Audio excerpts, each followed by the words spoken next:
Welcome to Toffee TV. Now, something we've wanted to do for a while and something we're going to do more regularly is we're going to get involved with the fans forum, find out exactly what's going on, what they're doing, how they're helping us as fans, and how they're pushing the club along. And a lot of the questions they ask are, to be fair, a lot of the questions that we ask and fans ask on a daily basis. So we've got Jez Bal here from the fans forum. Yeah. Good to have you here, mate. Cheers, mate. Been a while, as you say. It has. I asked you I'll be honest, I was quite drunk when I asked you to come on. And we got a few things off our chests that night, and then someone threw a load of ale over you. So off the chest and on the legs. Yeah, onto the legs. And we finally got you in, and we're going to get you in once a month to discuss everything that's been going on at the meeting. So just for people who don't know, what's the aim of the fans forum, and where does it sort of sit at the moment with yourselves and the club? Okay, so in terms of the fans forum, we are one of the groups who have regular sort of engagement sessions with the club. We probably do it more often than the other ones, so it's sort of on par with Sports Club Committee, EDSA and the likes of that. So as opposed to those groups who have the sort of the niche market, I suppose, we're not responsible for, but we'll take issues across the whole fan base. So whether people email them, whether we're chatting to people in the pub after the match, at the match, whether people get in touch with us on social media, we sort of get all these questions together. And then the last Thursday of every month, we normally have a meeting with the club. A week prior to that, we normally set the agenda. So we'll sort of streamline all these questions that we've had, or thoughts or ideas or whatever. And then we'll sort of shape the agenda, and then that will get taken forward the following week when we meet with the club. And how are the club in terms of taking these things on board? Well, how do they respond to a lot of these issues? So they're very receptive, but obviously we as fans want things to happen instantly, don't we? We appreciate that some of the things we're asking are challenging and they won't happen overnight. However, some of the things that are sort of quick movers and quick wins, they do seem to turn around pretty quick. Quick wins are always good, aren't they? Yeah. Keep trying to keep the fan base quiet on little things. But there is a lot of, I always say all the time, it's always the little things with football fans. You get the little things right for football fans, and I think everything else takes care of it. So like you just said, it's little wins. Big things take time, but if you get the little things right, and sometimes you feel like the little things are too trivia for the club. That's why would you want to bother us with that? But I think the fans forum is a good platform for that. For, like you just said, if people can come to you and say, listen, there's loads of little things, isn't there? It's like, of course there is. The ale.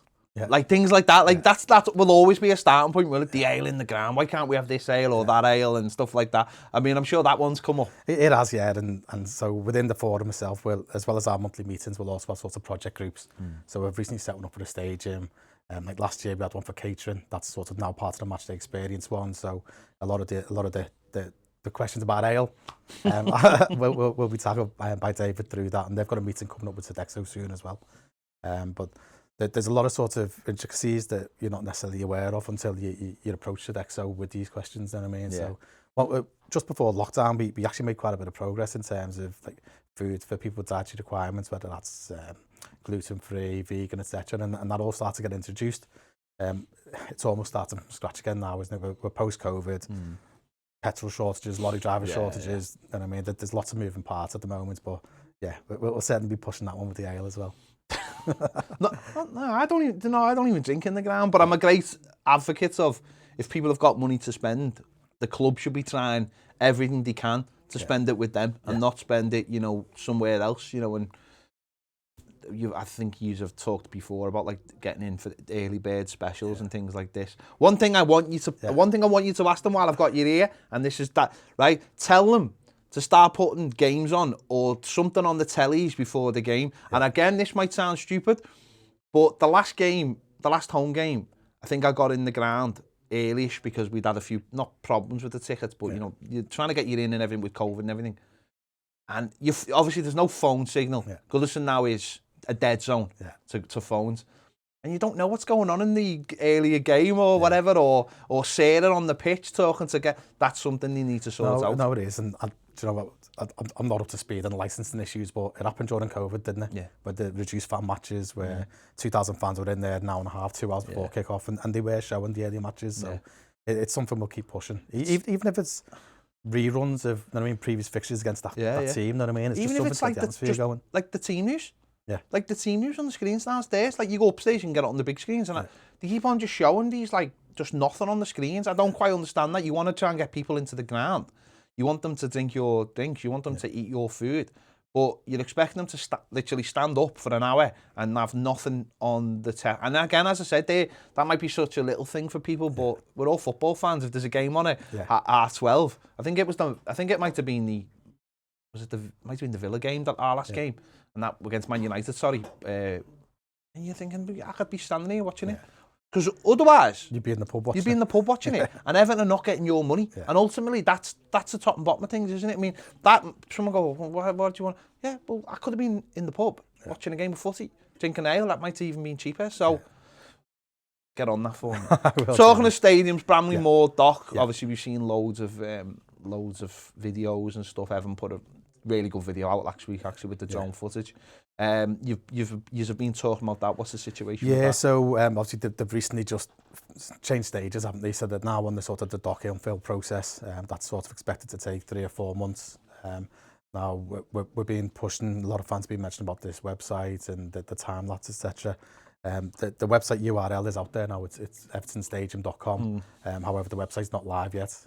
It's just like a holding page at the moment, isn't it? Like the flyby video. Yeah, but it's as you said, there's not really going to be much to see in terms of a time lapse if it was up there until potentially 2.5, 3 months down the line, where you sort of see little islands popping up inside the dock. But they're really happy with how the previous progress went in terms of getting rid of World War II munitions. And shopping trolleys and whatever else was in there. But I think one of the other issues they've had at the moment in terms of putting the webcam out there is there's a lot of different agencies on site at the moment. So the diving, for example, it's bomb disposal divers. Yeah. So they're quite keen to keep themselves hidden. You know what I mean? So I don't think that's helped in terms of getting the webcam out there. But it's but we're still championing it. Yeah, do you know what? I've watched a few of those videos and they are brilliant. I know there's a lot of independent people doing it and they are really good. They're very relaxing. They are very relaxing. You put that music over the top of it and suddenly you just... I know what you're saying. I think I'd happily stare at one of those videos of Bramley Moor Docks for hours. Just... Do you know what? If it's 11:30 at night and they've got a couple of floodlights on there and that. ASMR, Everton ASMR, that I'm telling you. No, listen, people do want to see every stage, of course. Because you know what it is as well? It's just for that factor of like, it's becoming like such a reality now, but people still, listen. We've been waiting years for this, haven't we? People at the back of their heads are still thinking, oh, it's not. Jeff from West Derby. Yeah, of course. But every day, even just by seeing concrete mixers and stuff going on site, and obviously if you did see the sand fill up because even this week, I think the Echo put something out saying about the boat. Like, why was the boat in Canada Dock? And fans will go down to the absolute finite details of like, why isn't that happening or stuff like that. And you know what? It's the club have obviously got their efforts on delivering the stadium, aren't they? So that they potentially won't listen to all these sort of lower level questions, I suppose. But it's good that the Echo did their due diligence and put something out there to get them answers out there. So everything's going smoothly, isn't it? The website will be out soon, as you said. It's not going to be till about February, I imagine, till that dock's filled in. So 4 months. So I'll probably start to see progress sort of end of December, January, I would have thought. But there's not really going to be much to see in terms of time lapses and all that. And as you say, the video that has gone out there, that actually showed progress, didn't it? So that was something that was meaningful and apparently a lot of good feedback as well.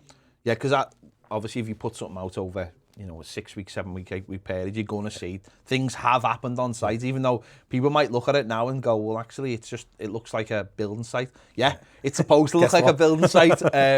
Things are happening. So that it's moving, and that's the most important thing. And that website will go live soon, and the webcam, but as it's just been explained there is, as I said, taking bombs and blowing them up on beaches and stuff like that. One of the concerns has been in the last couple of months about these tokens, fan tokens, which a lot of people don't quite understand what they are, and that's actually probably the biggest problem. I think it is. It's something new, isn't it? So what we're being keen to do is, just sort of looking a bit bigger picture, I suppose, we're also members of the Football Supporters Association now.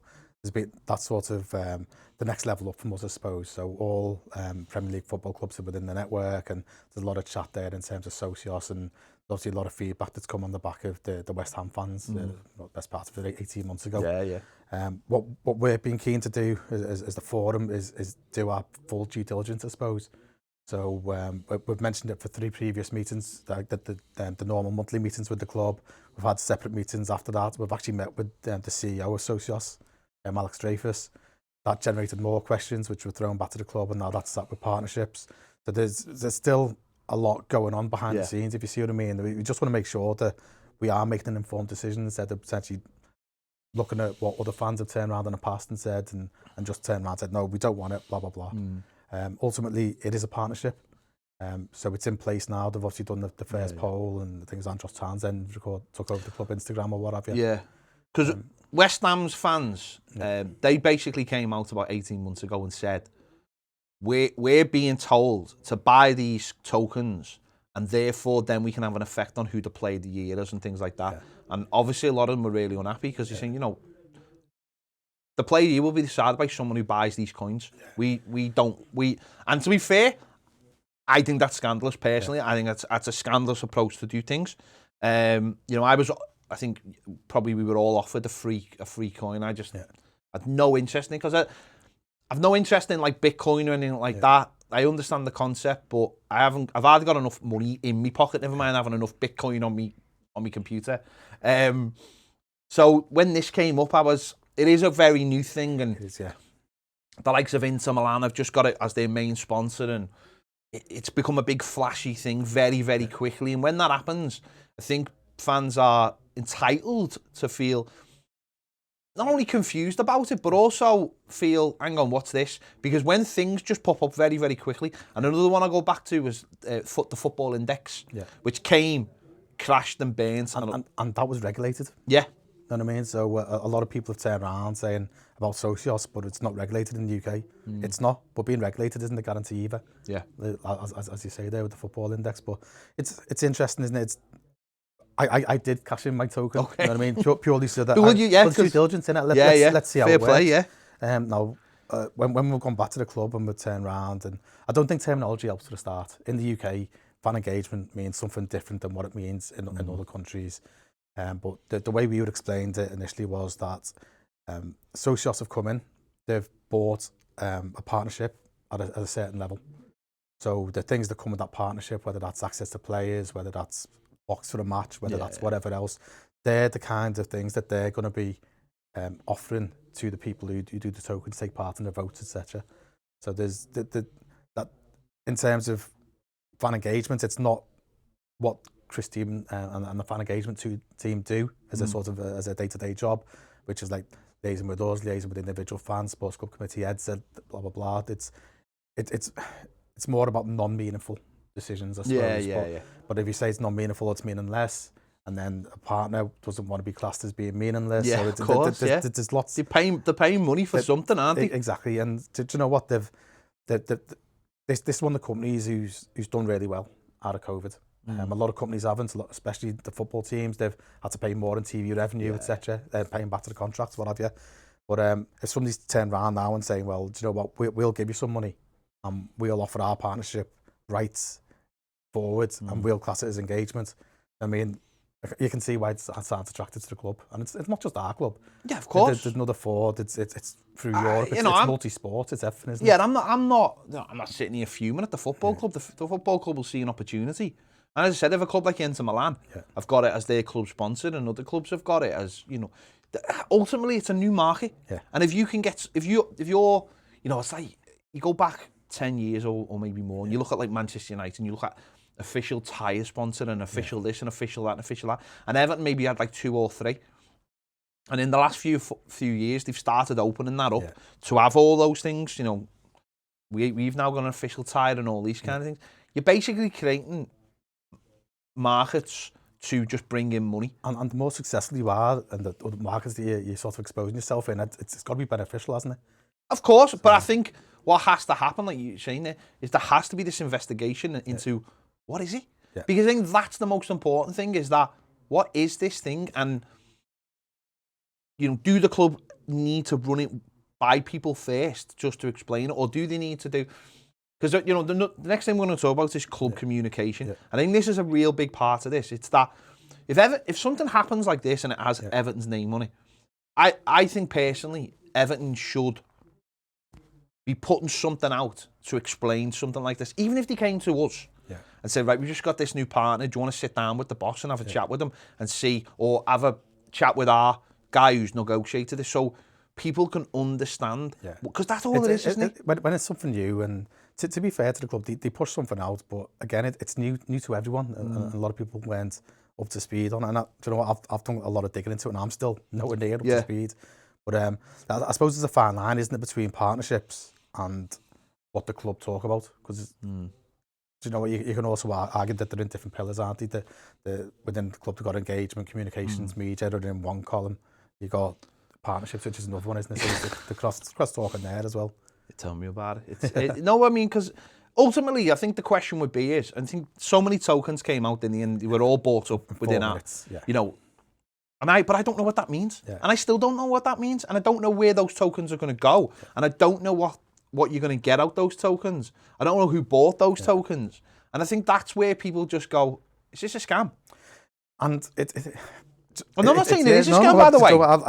I don't have the answers, but it's something new. How would it look if it turns out to be an amazing thing 5 to 6 years down the line and we've missed a boat on it?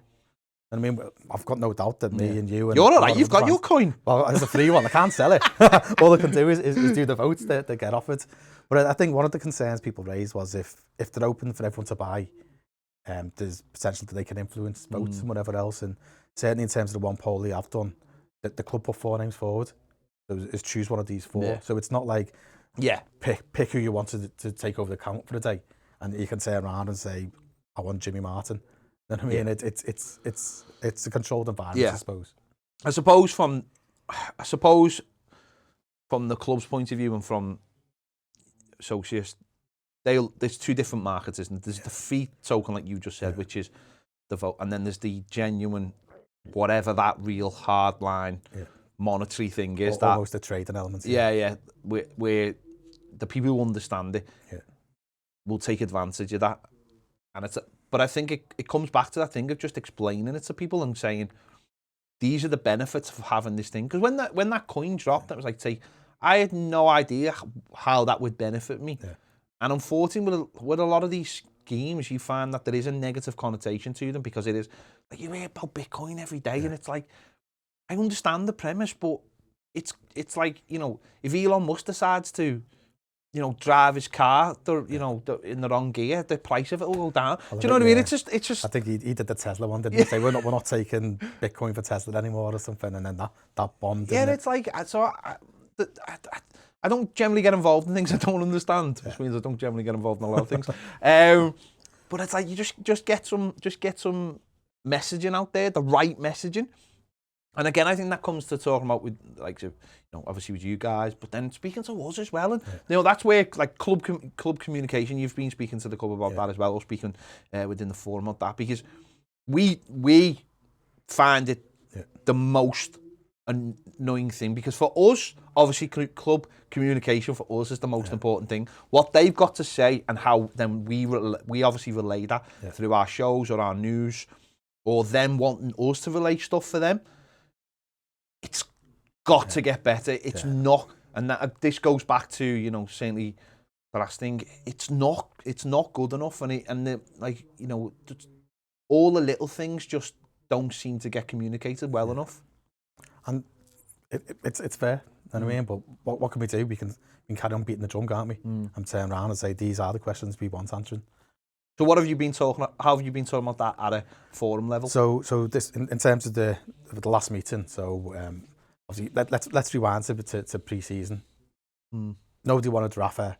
People were crying that we got Townsend and whatever else and that. You know what I mean? And fast forward 3 months, and you know what I mean, all of a sudden they seems to be pretty astute signings, don't they? Yeah.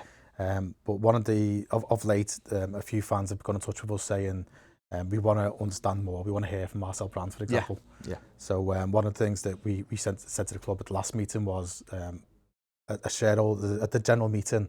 a couple of years ago where Marcel gave a presentation. Yeah.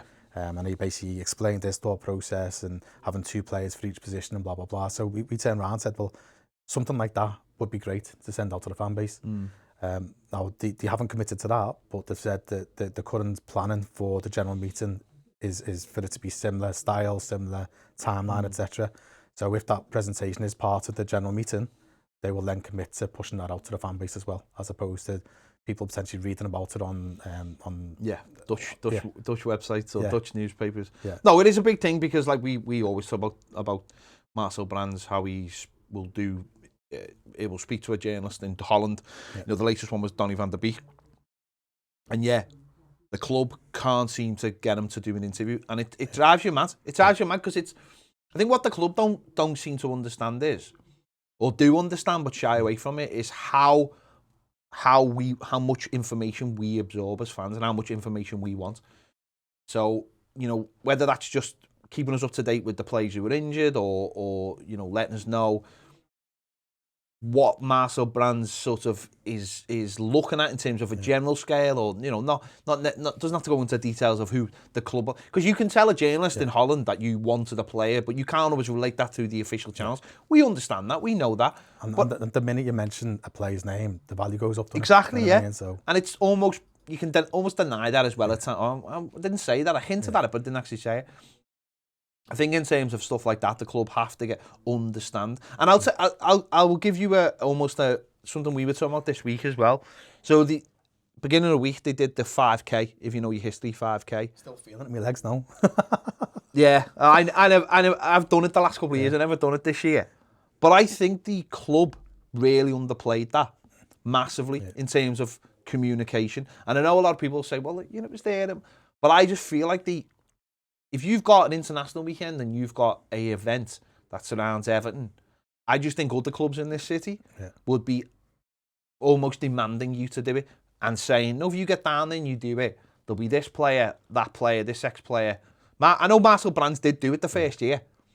Duncan did it the first year. And I just feel like there's things like that. That to me is just an example of how Everton almost underplay things. There's an event on, but we don't really want to shout about it because we feel like the uptake isn't that big, so we're just going to make a minor thing. Other clubs in this city would make sure Sky Sports News were there.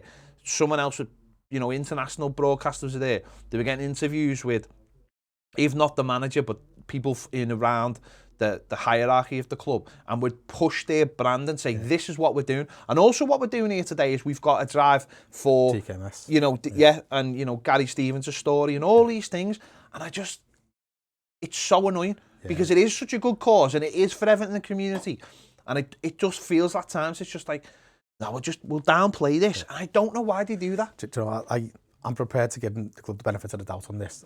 Next year we can hold them to account. Because it's, even at the moment, they're not taking people into the live buildings for meetings, are they? No. So in terms, like we're being pushed for face-to-face forum meetings for months now, and that's not happening.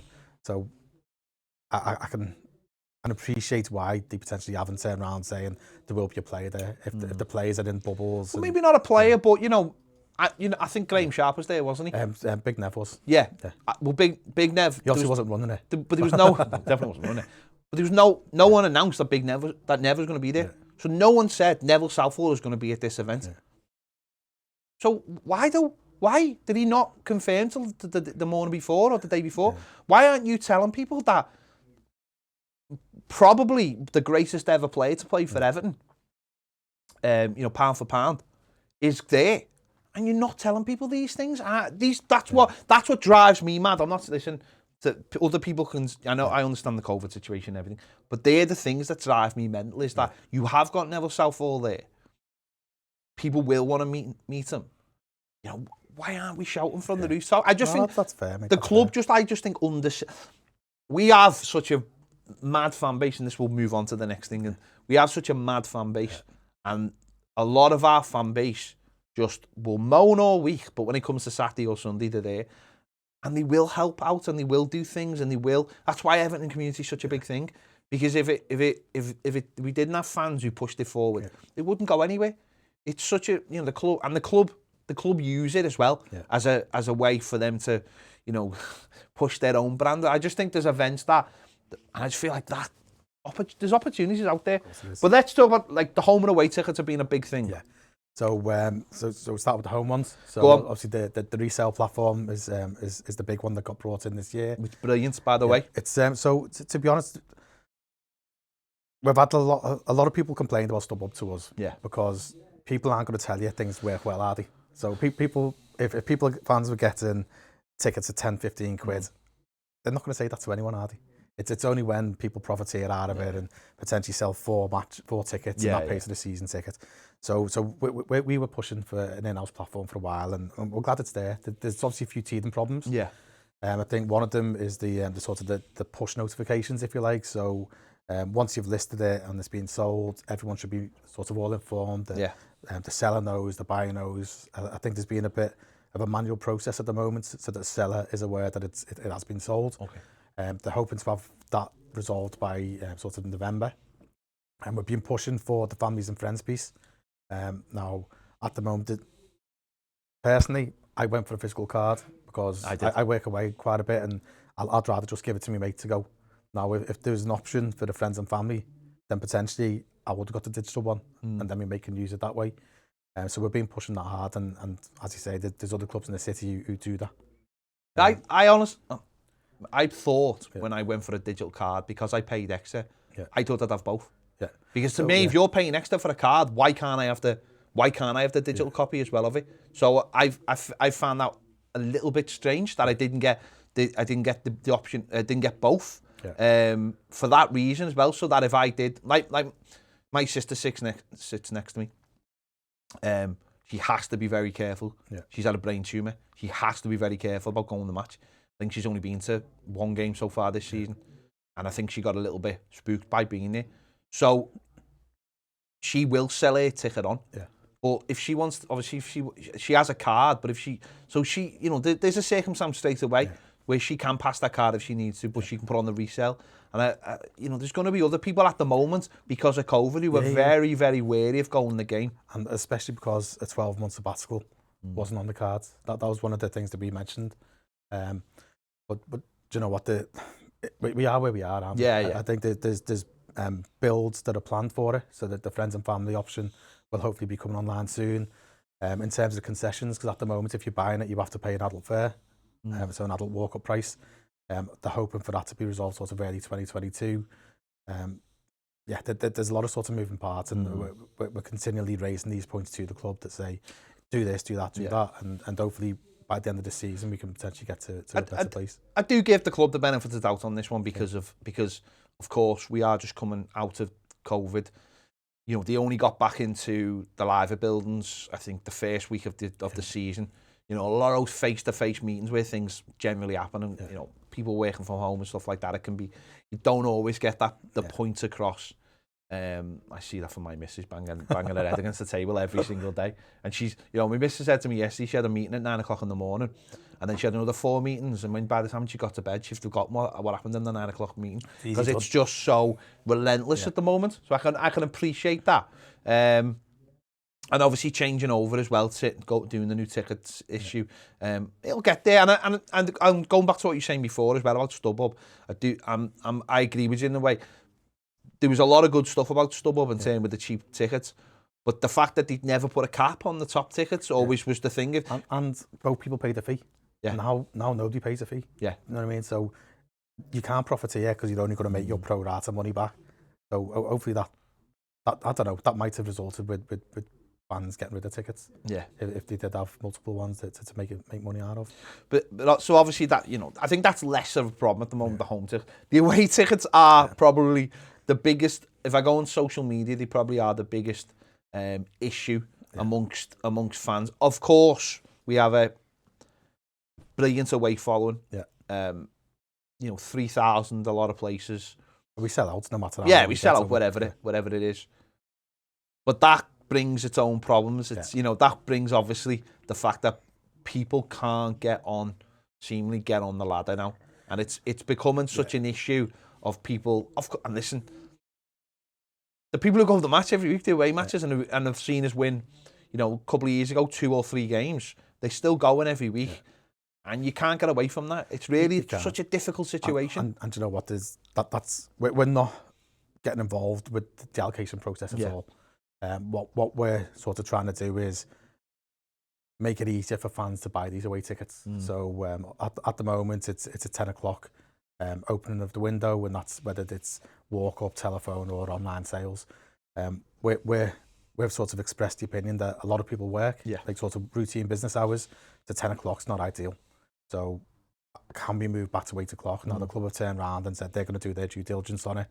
I believe it's due to sort of third-party support, but it doesn't even have to happen for every wave. You know what I mean? It could just be for the initial one, whether that's 20 stubs, 18 stubs, whatever, that potentially for that one day start at 8 o'clock. And then the fans who have got the max credits can get on there before they start work.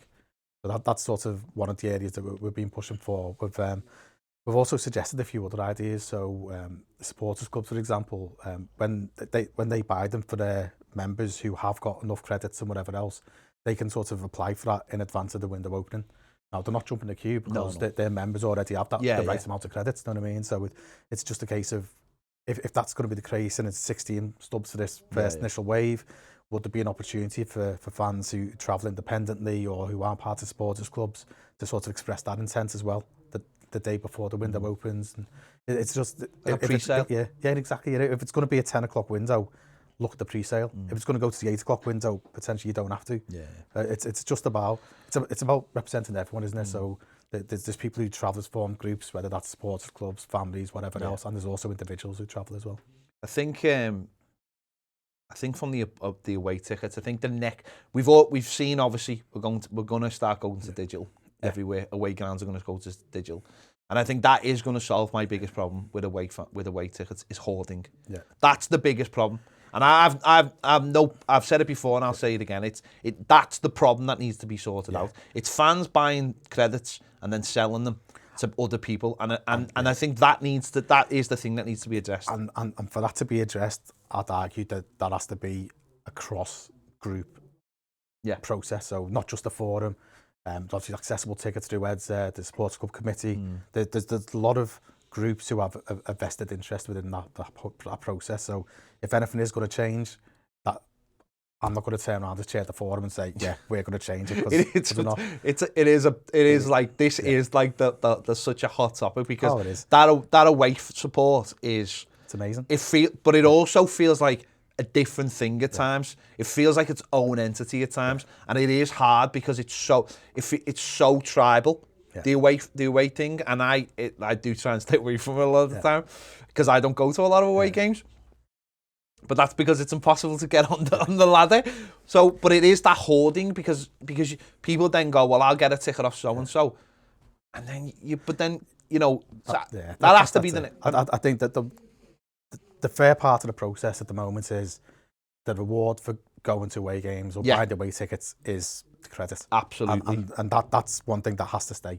People who go to the match get the credits, get the early option to buy the tickets. Absolutely, it can't become a lottery. No. It just can't, because then there's people who've worked really hard for years and years, have gone through, through everything, Everton being good, Everton bad, whatever. And paying a fortune. Yeah, of course. You know what I mean? Back in the day, I'm going back to early noughties now. I was paying, I think, 62 quid to go to Chelsea away. Yeah. You know what I mean? That's like best part of 20 years ago. Yeah. You know what I mean? So, and all that's going to happen is those clubs are going to start trying to squeeze that allocation smaller because they know you're paying £30. We could double that with the home fan. Yeah. So it's going to be harder and harder. I just think I think Everton will naturally have to face that problem about hoarding though, because as tickets become digital and people can't naturally pass them on, that's an issue Everton need to just get ahead of, I think. But you say that as well. So Man U, went the last pre-season friendly, digital ticket sent through by Man United, and I mean you download the QR code. Yeah. Man U the other day was a paper ticket. Yeah. So you know what I mean? And then you look at Brighton digital tickets, but it's not a digital ticket that you have on your phone. It's emailed to you and you have to print it off at home and then take it. Yeah. So there is I think maybe that's something that needs to happen on a national level, where there has to be some consistency with the away tickets. Because not every club will face the same problems we do. Some will, but not all. Some maybe that's where clubs need to get together. It is, and to be honest, I can't speak for the clubs, but certainly in terms of supporter groups, that's one of the. So as part of the Football Supporters Association, we have like sort of regular dialogue with the Premier League, and that's one of the areas we've been mentioning. That the whole digital ticketing issue issue area is a bit of a hot topic at the minute, because the clubs are doing it in different ways. There's no sort of consistency there. Yeah, and it's very new as well. Yeah. I didn't make it to that Man United game because I was out with you on the night before. So, but at least you stayed dry that night. Let's talk about Evertonians against hate. So this is something that the fans forum have been talking about as well. Yeah, so this is something that as a forum we sort of started that campaign at the beginning of the season, and it started off with the first match with like pictures of fans sort of taking the knee and showing solidarity for our players. We're sort of developing that further now. We're trying to keep it topical as well. So for Sunday's programme, for example, Andy Vernon, one of our forum members, has written an article on Mathew's sort of linking in with the Heritage Society, and it's based on sort of former players who were black, obviously Black History Month. Moving into sort of November, there's sort of a couple of accessibility, like disabled groups, and that there's the whole LGBT side as well. So we're just trying to make sure that it stays current and also demonstrates that as a fan base, we stick out for each other. Yeah, and of course, you know, Dave from the Bobblers, your mate in the forum, obviously they put the Moise Keane banner up a couple of years ago, and obviously that made a lot of noise, and it's little things like that, isn't it, that can just generate, and stuff like that's, you know, it shows the club in such a good light as well, that you know, because the banners, I will always love the banners in the ground. I mean, I can't see them because I'm behind them, but I'll watch a big jumbotron, don't you, in the far corner to see what it looks like. But yeah, of course, anything like that, like you just said there, it's important that keeps that message, you know, keep on hearing people going, why are they still taking the knee and all this? It's like, well, ask the hungry fans exactly. while they're taking the knee. Or ask the stewards at Wembley who took a bit of a kick on the other day, and you know what I mean? It's And of course you've got to keep it, because the minute you don't, the minute it goes away, it's not. Listen, the problem hasn't gone away, of course, the problem, but you keep on highlighting it, don't you? You keep on, and as a football club, we keep on highlighting it, and it's important that message gets through. You know, whether it be in the programme, you know, because let's be honest, we grew up when there weren't any black players playing for Everton. You know, when Daniel Amokachi came, it was like, my God, this guy, and he's substituted himself on and all sorts. God and embrace him. But we remember that, don't we? We're old enough to remember our club, you know, having no black players. And do you know what? I remember walking out of Leicester away in 2001. I was there, mate. The chance was I was there, mate. I've been at Charlton away late 90s, and people question me, why are you an Everton fan? And this is in the away end, and I'm like that. Yeah. But do you know what? We have moved on, and as a city, that I mean, we are very, very sort of. And of course, we want to encourage more. We want to encourage more fans, you know, from diverse backgrounds to be fans of Everton Football Club. Of course, we saw the you know, the LGBT shirts and stuff like that. Which again, Everton, why aren't you selling more of those shirts? There's a demand for them, like that. So we raised that as well. But obviously, it's a fine line as well, isn't it? Between because a lot of them got auctioned.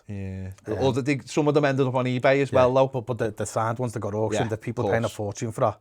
Then, I mean, it's... I get that. People always pay a fortune for stuff like that. They will. Because it's got the number on it, it's been signed by a player, and they wore it. People always pay a fortune for stuff. God, you only have to go to an Everton night and see a couple of people put their hands up when the auction happens. People will pay a lot of money for Everton stuff, as you know, so... no, that's all really important.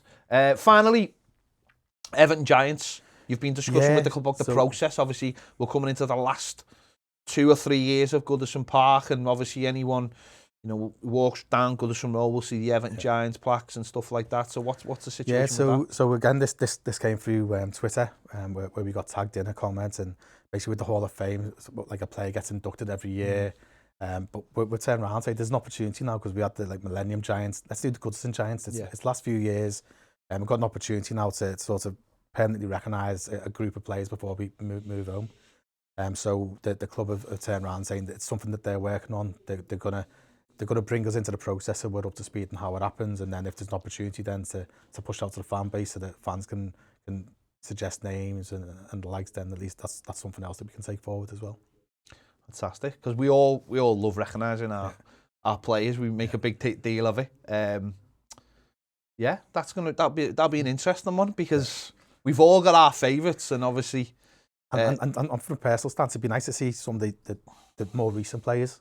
You know what I mean? Because at the moment, a lot of our legends are from the 80s, the 90s. But also, though, you've just mentioned it yourself. Someone like Daniel Amokachi, he comes to the club, he makes a fundamental change to things that have happened at the club, but also makes a fundamental change to something that happens on the pitch as well.